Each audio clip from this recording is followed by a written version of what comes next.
So after selecting your model, click on tools and then click on tune image and then increase the brightness level, and then from the above layer option select tune image and click on the paintbrush icon and then apply the brightness level only in the skin area.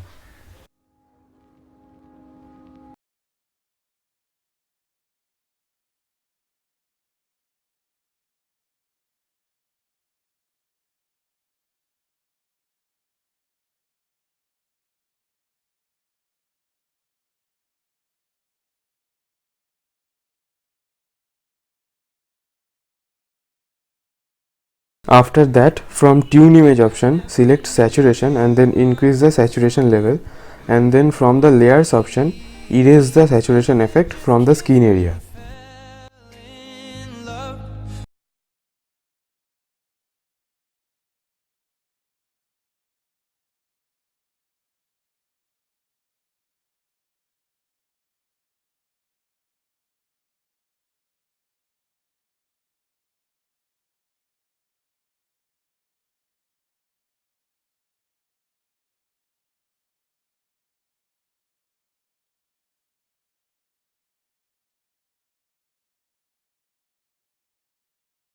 Now from tools select portrait and then from below select your portrait effect, like I am selecting 1, and then increase the filter strength.